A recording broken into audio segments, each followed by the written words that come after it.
Alô, comunidade, eu sou o Rodrigo Viana e esse é o ICL Urgente, sempre às 5 horas da tarde, com as principais notícias do Brasil e do mundo.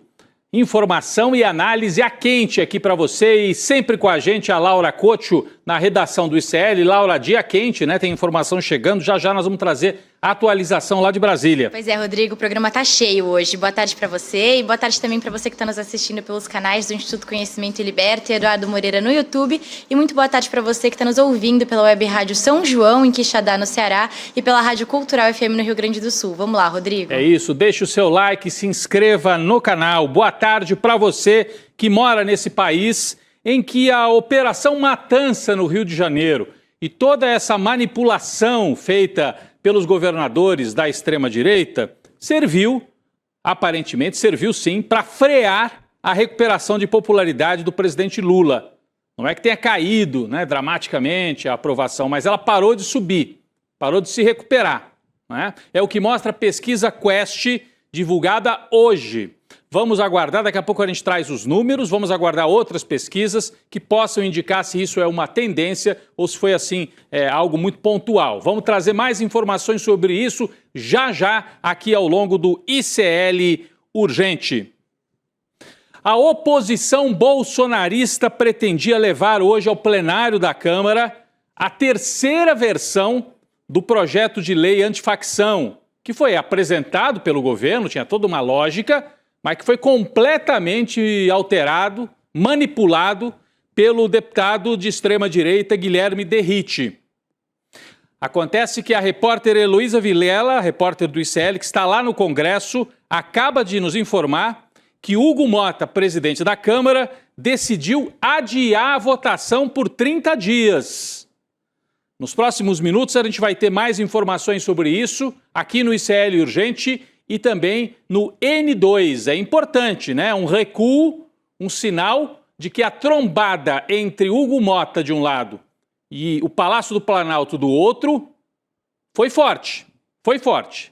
A proposta relatada pelo Derrite com o intuito de transformá-lo num candidato, talvez até a governador de São Paulo, tirado do colete, ele era secretário de Segurança, volta para a Câmara só para relatar esse projeto, em poucas horas tem o relatório pronto, não foi nem ele que fez, provavelmente, alguém fez para ele.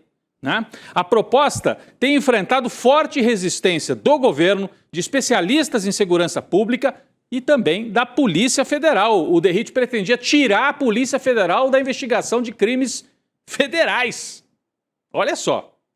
Bom, hoje, a ministra de Relações Institucionais, Gleisi Hoffmann, afirmou que o projeto de Derrite não está pronto para votação e que ainda há pontos inegociáveis para o governo a serem discutidos. Para Gleisi Hoffmann, são 4 pontos no texto atual que precisam ser alterados. Vamos ver um trecho da fala da ministra hoje. Vamos lá.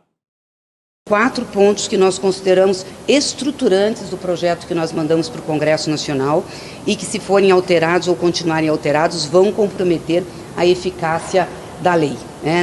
Em relação à Polícia Federal, nós não temos nenhuma negociação de fragilização da Polícia Federal. Isso não está no nosso horizonte, não vamos negociar isso. Então, é bem importante deixar claro. Pois é, porque o Derrite colocou isso como um ponto para ser negociado. Veja bem, estou fazendo o favor de talvez colocar a Polícia Federal de volta para investigar crimes cometidos pelas facções. Então a Gleisi Hoffmann falou duro, disse que o governo não negocia, e aí a gente trouxe agora, faz 5 minutos, a Heloísa Vilela nos comunicou aqui a redação que houve uma decisão do Hugo Motta de adiar por 30 dias. Vamos ver, o Hugo Motta prepara cilada e emboscada atrás de emboscada para o governo e para o Brasil. Vamos ver o que acontece nas próximas horas, mas tem esta confirmação de Heloísa Vilela, nossa repórter lá diretamente do Congresso. Laura Cocho também tem mais informações. Laura.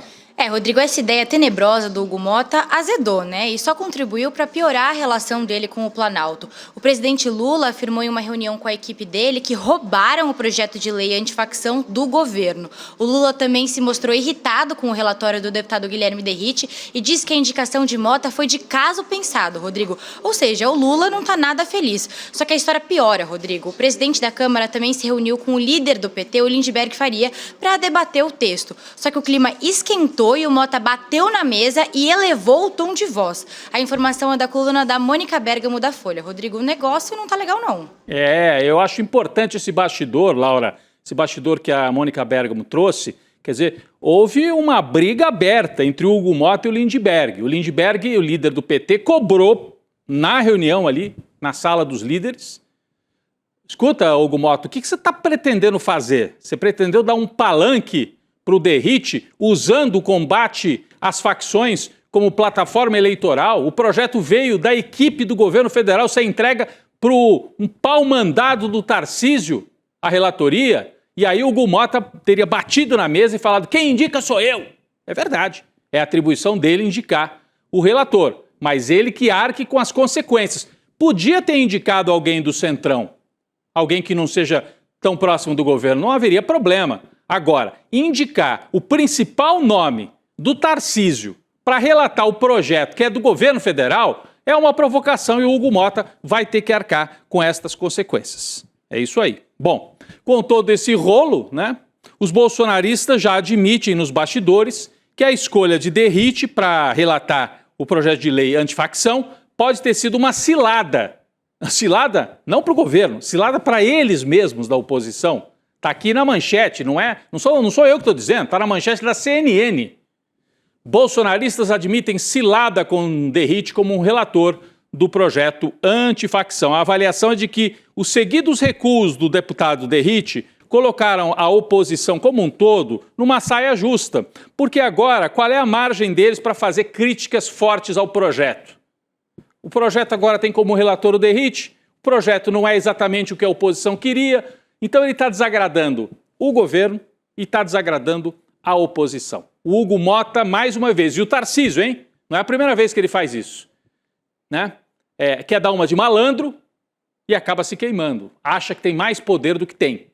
Vamos aguardar os próximos desdobramentos. Por enquanto, a gente tem essa notícia de que a votação foi adiada, o que é ruim para o Brasil, né, gente? Porque tem que dar uma resposta para esses grupos criminosos que atormentam boa parte da população brasileira. Ainda falando de Hugo Mota, o presidente da Câmara se encontrou agora há pouquinho com os governadores Cláudio Castro, Romeu Zema, Ronaldo Caiado, Ibanez Rocha e a vice-governadora do Distrito Federal, a Celina Leão. É aquele consórcio da paz, que na verdade é o consórcio da matança. Lembra? Logo depois da matança, eles se reuniram com o Cláudio Castro, querendo surfar no rio de sangue. Agora, esses mesmos governadores foram lá para Brasília para encontrar o Hugo Mota, provavelmente para dar apoio ao Derrite nesse braço de ferro com o Palácio do Planalto, que o Hugo Mota está conduzindo de maneira pífia, de maneira desastrosa para ele e para o Brasil. Ele sai mais uma vez queimado desta operação terrível, né? Porque o Brasil precisa de respostas. O governo federal tem grupos estudando isso há meses, apresenta um projeto sério e ele faz uma molecagem, colocando esse Derrite como relator. E agora tem toda essa situação criada aí, né? Nós temos uma atualização em relação a esse encontro dos governadores com o Hugo Mota. Vamos lá, atualização de agora. Nossa equipe acaba de trazer. Na saída do encontro, o governador Romeu Zema declarou apoio total à proposta de Derrite. Tarcísio, governador de São Paulo, também disse à CNN que defende adiar o PL antifacção. O governador avalia que o texto tem que ir para a pauta quando estiver mais maduro. Então perceba, o Zema foi deu uma de maluco. Não, eu apoio, vamos botar para frente. Já o Tarcísio parece ter sido o pai deste recuo, porque ele é o dono do Derrite. O Derrite é o cão de guarda que o Tarcísio soltou da coleira e falou: vai lá, morde, pá! E agora ele está puxando o cachorro dele pela coleira de novo. Tarcísio defende adiar o PL antifacção, tem que estar mais maduro. Então, vejam só como essa operação foi desastrada e o Hugo Mota, o Tarcísio e o Derrite estão tendo que recuar.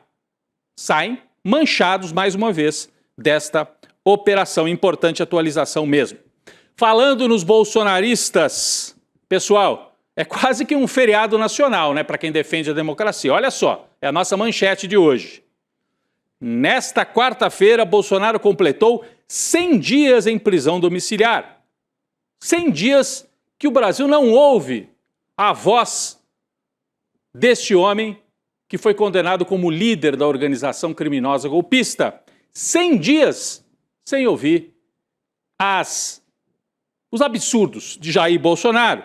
100 dias em que ele está na prisão, com direito a crises de soluço, brigas de aliados, racha na extrema-direita, chilique de filhos mimados e agora o risco concreto de realmente ir para a papuda.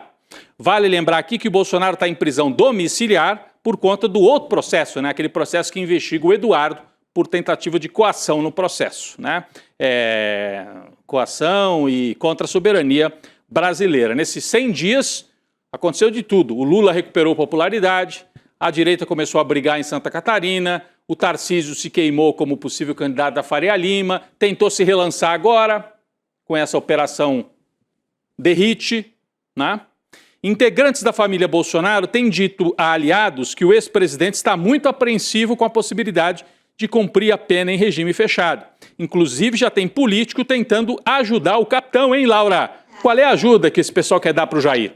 Rodrigo, o governador do Distrito Federal, Ibanez Rocha, está batendo na tecla de que ele quer, porque quer, um relatório sobre a saúde do Jair Bolsonaro. Dessa vez, o Ibanez disse à Folha que não pode garantir que o presídio da Papuda tenha condições de receber o ex-presidente por desconhecer o quadro de saúde dele. O GDF enviou na semana passada, como a gente comentou aqui no ICL Urgente, um ofício para o ministro Alexandre de Moraes solicitando uma avaliação médica de Jair, mas o ministro viu ausência de pertinência, Rodrigo. Já a vice-governadora, Celine Leão, que é amiga íntima da Michelle Bolsonaro, afirmou que o Jair Bolsonaro, que a Papuda não tem condições de receber o Jair Bolsonaro, coitado. E a senadora Damares Alves, para completar aí essa lista de pessoas que estão tentando salvar ele, requisitou ao governo do Distrito Federal uma visita às unidades do complexo penitenciário da Papuda com o objetivo de verificar as condições do local para abrigar o ex-presidente. Esse povo só quer causar, né, Rodrigo? Trabalhar que é bom nada, né? Exatamente. Na véspera de ir para a cadeia, Laura, o Bolsonaro pediu ao ministro Alexandre de Moraes uma autorização para receber o governador de São Paulo, o Tarcísio de Freitas, lá na prisão domiciliar. Ele disse o seguinte: na data mais breve possível, quero receber o Tarcísio em razão da necessidade de diálogo direto. Está aqui na manchete, ó. Manchete de agora há pouco também, da revista Carta Capital. De acordo com a Carta Capital e de acordo com o portal Metrópolis, um dos principais motivos que levaram o ex-presidente a pedir para receber o Tarcísio foi uma pesquisa sobre a campanha de 2026. Não foi dita exatamente qual pesquisa, mas a gente viu ontem a Paraná Pesquisas, que trouxe cenários aí em que Lula está na frente numericamente de todos os adversários da direita, mas aquele que mais se aproxima de Lula é o Tarcísio. Então é nele que o Jair deve estar depositando as suas fichas, né? O presidente Lula apareceu mais embolado ali nesta pesquisa Paraná, que a gente tem que esperar, né? Porque a Paraná Pesquisas, vamos aguardar. De qualquer maneira, a ideia do Bolsonaro é usar a reunião com Tarcísio para desenhar o cenário de 2026. Falando ainda de Jair Bolsonaro, mais um surto, né, dos filhos de Jair. Dessa vez quem abriu o bico foi o 01 Flávio. Durante um evento do Partido Liberal em Brasília, o senador chamou Alexandre de Moraes de sequestrador. Olha só, ele disse que o ministro do Supremo Tribunal Federal está violando os direitos humanos, acusações pesadas. Vamos conferir, na volta eu comento. Vamos lá, Flávio Bolsonaro em mais uma das doideiras bolsonaristas. Vamos ver. Que o sequestrador está achando que pode trocar Bolsonaro pela retirada da Magnitsky sobre ele, como se nós tivéssemos algum controle por ele ter sido sancionado como um violador de direitos humanos internacional. E se ele acha que alguém vai ficar calado acovardado, porque ele usa uma arma covarde, que é a caneta, para escrever a própria Constituição e escolher quem ele quer perseguir. Ele está muito enganado. Bom, a família Bolsonaro faz isso há 3, 4 anos. Vocês lembram que o Jair Bolsonaro subiu no palanque na Avenida Paulista e disse: acabou para você, Alexandre de Moraes, deixa de ser canalha. Ele gritou. 2, 3 anos depois, está condenado e vai para a prisão. O Eduardo ficou gritando, disse que fecharia o Supremo com um cabo e um soldado. Alguns anos depois, está virando réu por tentar coagir a justiça. O Flávio Bolsonaro, esse que fez essa fala aqui, chamando o ministro do Supremo de sequestrador, é gravíssimo isso. Ele é senador, foi eleito pelas mesmas regras que fazem do Alexandre de Moraes ministro do Supremo. Então, se ele não acredita mais nas regras da democracia, ele que monte uma guerrilha, e vai fazer guerrilha, porque eles gostam de dar tiro. O Flávio Bolsonaro era considerado o moderado da família Bolsonaro. Era considerado aquele que dialoga com as instituições. Pelo visto, desistiu. Anotem aí. Jair, condenado e perto de ir para a cadeia. Eduardo Bolsonaro, fora do Brasil, virando réu. O Flávio Bolsonaro entrou para essa fila aí, com esta fala. É uma fala malucada, perigosa, de quem segue apostando contra a democracia e contra as instituições no Brasil. Pessoal, saiu agora de manhã, nesta quarta-feira, uma nova pesquisa Quest com números importantes, hein? A aprovação de Lula oscilou dentro da margem de erro. Ficou em 47% a aprovação, né? Mas o que a gente pode dizer com certeza é que a recuperação da popularidade do presidente, que vinha, né, se acelerando, parece ter sido interrompida. Vamos dar uma olhada nas curvas aqui, colocar na tela o gráfico para entender melhor o que aconteceu, o que mostra essa pesquisa. Aprovação do governo Lula. O vermelho é desaprovação e o azul aprovação. Você repara que no primeiro semestre a desaprovação subiu, chegou a abrir 17 pontos. Tinha mais desaprovação do que aprovação em maio. O Lula aos poucos foi se recuperando, e no mês passado já havia um empate quase absoluto, 49 e 48. Agora houve uma leve inclinação, a desaprovação subiu 1 ponto e a aprovação desceu 1 ponto. Não dá para dizer, pode ter sido só uma oscilação na margem de erro. Mas aquela recuperação, se puder colocar mais um instantinho só aqui na tela, aquela curva, você repara aqui, ó, estava subindo, né? O azul subindo, interrompeu a subida. Então a aprovação parou de subir, isso parece certo. Laura Couto, existe um motivo para essa interrupção, né, na melhora da aprovação de Lula, segundo a pesquisa Quest? Rodrigo, é difícil dizer qual de fato é o motivo para essa oscilação, mas o diretor da Quest, Felipe Nunes, tem uma ideia do que pode ter acontecido. Segundo ele, esse freio de mão repentino na tendência de melhora que vinha desde julho foi puxado pelas falas do presidente Lula sobre a operação no Rio de Janeiro, que deixou 121 mortos. Entre as várias declarações, a mais marcante foi aquela sugerindo que os traficantes seriam vítimas dos usuários. A fala acumulou um total de 81% de reprovação, como a gente está vendo no gráfico que está aí na tela. E esses fatores que prejudicam a imagem do governo estão em disputa com outros fatores positivos, Rodrigo. Por exemplo, houve uma melhora na percepção sobre a inflação, com a diminuição da parcela da população que acha que os preços subiram. E o encontro de Lula com o Trump também agradou a população. A maioria dos entrevistados disse que o presidente brasileiro saiu mais forte da reunião, Rodrigo. Então, o Lula vinha se recuperando com base na melhora da economia, com base nas posições dele em relação ao Trump, de defender a soberania brasileira. Isso está na pesquisa também. Só que veio a questão da segurança pública, da violência, a matança no Rio e deu uma embolada nesse jogo. Então, um freio de mão, né, puxou um freio de mão na popularidade do Lula. Isso está bastante claro. A pesquisa também mostra que a preocupação dos brasileiros com a violência aumentou de maneira expressiva. Hoje, quando se pergunta qual é a sua maior preocupação em relação ao Brasil, olha só, disparou violência. Né? Violência já era a maior preocupação desde julho, agosto. Agora disparou, 38% acham que é violência. Olha como a economia caiu como uma preocupação.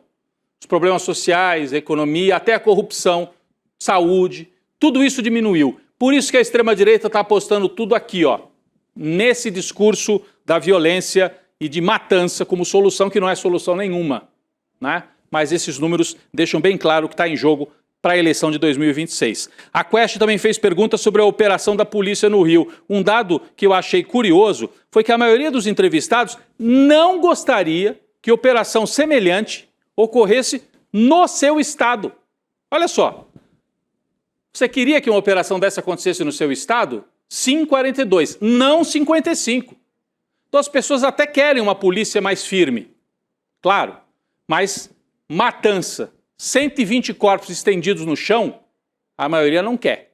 Olha lá para o Rio e fala, bom, é o que eles estão tendo lá, mas eu não quero para cá esse tipo de operação.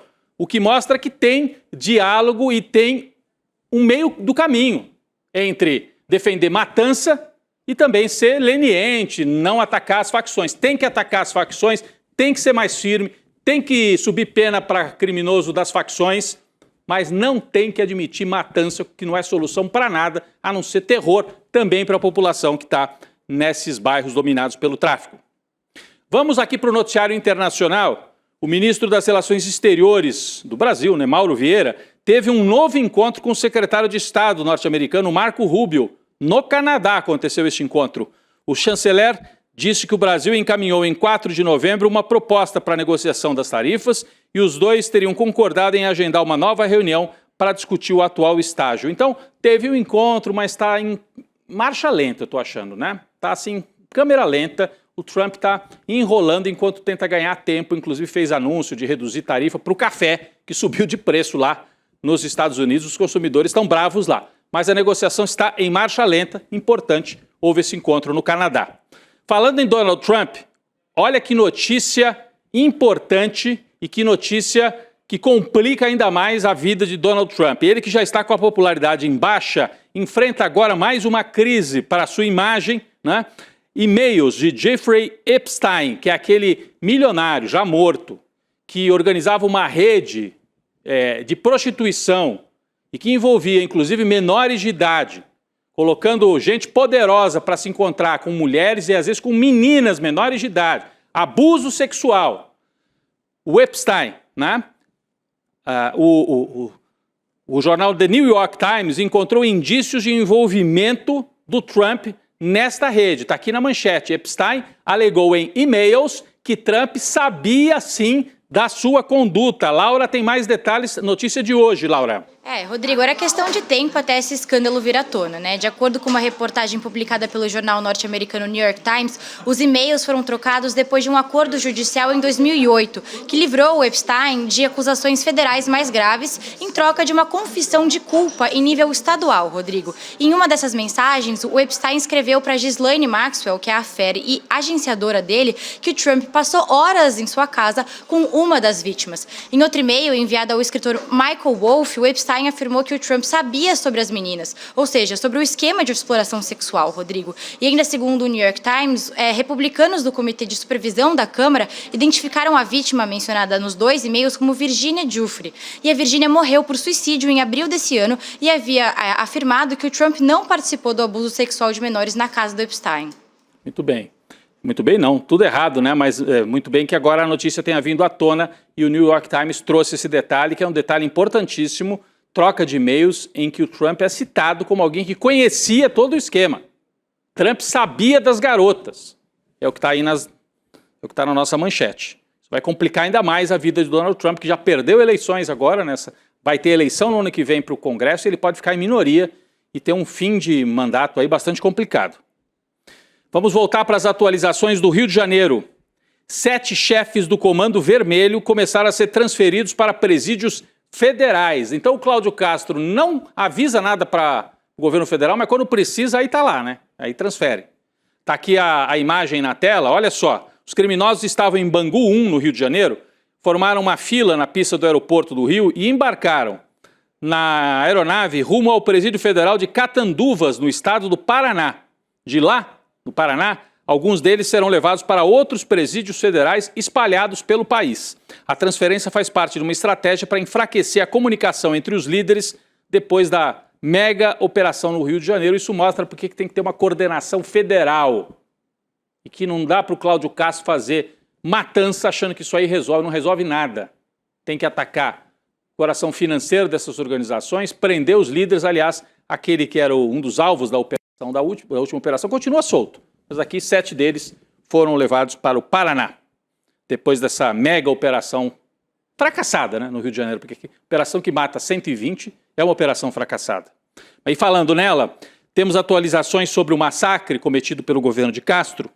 O governador pediu mais tempo a Alexandre de Moraes para entregar informações sobre aquela operação. Laura. O Alexandre de Moraes colocou o Castro contra a parede, né? Na segunda, o ministro do Supremo havia determinado que o governo do Rio teria 48 horas para enviar a cópia de todos os laudos, mas como essa última operação de Castro foi bem desorganizada, para não dizer o mínimo, né? Com vazamento de informações, policiais mortos e muitos civis, né? No meio disso tudo, era óbvio que o governo do Rio não ia conseguir cumprir o prazo. Então, não deu outro. Um documento assinado pela gestão do Castro foi enviado para o Moraes pedindo mais 5 dias úteis para entregar todos os documentos. E até agora o ministro não se pronunciou. Ganhar tempo, né? O Castro está tentando ganhar tempo. Laura, temos a atualização de hoje também. A Comissão de Constituição e Justiça do Senado Federal aprovou a recondução de Paulo Gonet ao cargo de Procurador-Geral da República por mais 2 anos. Aí, ó, nossa manchete no ICL Notícias. A expectativa é de que o plenário vote esta recondução ainda hoje. Por enquanto foi na comissão e ainda hoje o plenário e vai confirmar e o Gonet vai continuar como PGR.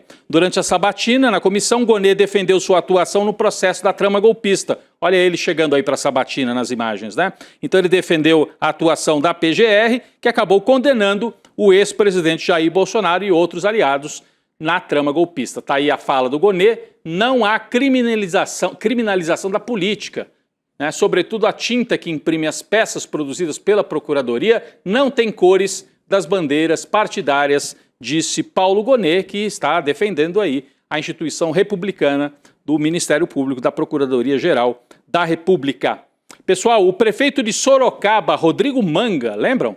O prefeito TikToker, foi apontado pela Polícia Federal como chefe de organização criminosa, mais um, hein, da extrema-direita, num esquema de corrupção envolvendo contratos públicos. Está ele aí na tela, adora fazer postagem engraçadinha, só que o Manga foi identificado como beneficiário desse esquema e chefe do esquema criminoso. É o que aponta uma parte do relatório da PF que vazou hoje. Então, por isso que essa notícia é importante. O prefeito foi afastado do cargo na semana passada, mas o relatório vazou só hoje. A princípio, o afastamento vale por 180 dias. Laura, explica pra gente que esquema é esse em que o Rodrigo Manga está envolvido.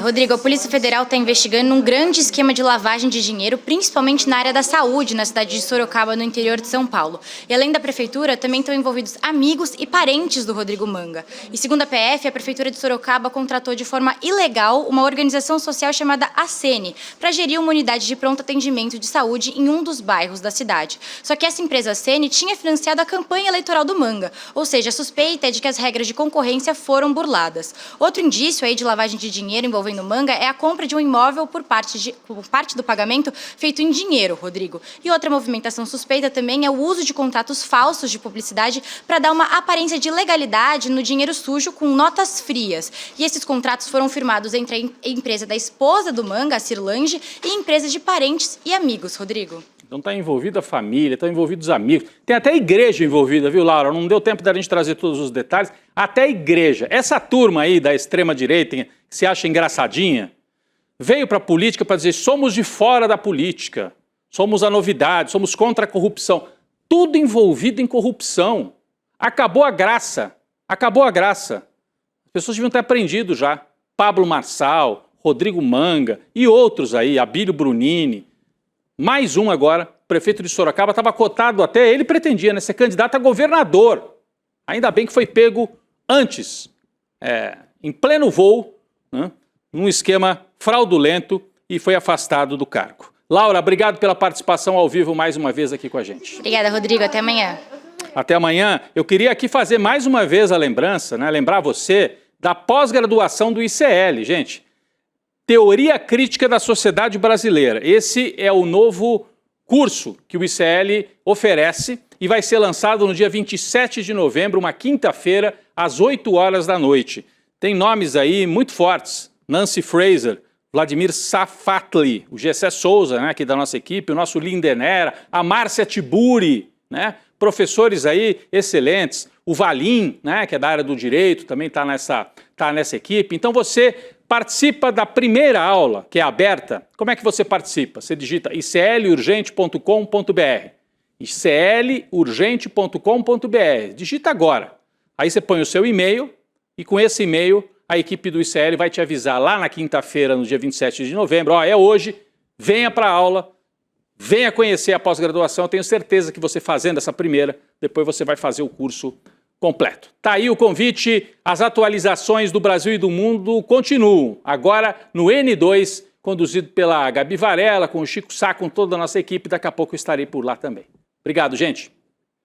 Atenção, o ICL está reunindo uma verdadeira seleção de professores para sua nova pós-graduação, que se chama Teoria Crítica da Sociedade. Nancy Fraser, a maior neomarxista do mundo, Gessé Souza, um dos maiores sociólogos brasileiros deste século, intelectuais como Elias Jabbour, Márcia Tiburi, Vladimir Safatli e muitos outros, todos juntos para ensinar na pós mais revolucionária feita no Brasil. Dia 27 de novembro, uma quinta-feira, às 8 da noite, faremos o lançamento dessa nova pós ao vivo no YouTube. Vamos revelar todos os detalhes sobre o curso e as condições especiais para quem quiser se inscrever. Essa é uma pós a mais, criada não apenas para quem quer pensar, mas para quem quer agir e lutar por um mundo mais justo, mais igualitário, mais democrático.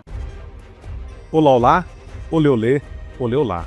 Eu sou o Lindenay Pareto, historiador, e tenho um convite especial para vocês para acompanharem o Provocação Histórica aqui nos canais do Instituto Conhecimento Liberta. Toda quarta-feira, às 7 da noite, logo após o ICL Notícias segunda edição, convidados e convidadas que ajudam a gente a pensar o passado, a criticar o presente e a projetar alternativas de futuro para um Brasil diferente, para um mundo diferente. E se no cotidiano dificílimo do trabalho você perdeu o episódio inédito, não se preocupe, você pode assistir também toda quinta-feira a reprise, logo após o Rolê ICL, ao 12h30. Venha para o Provocação Histórica.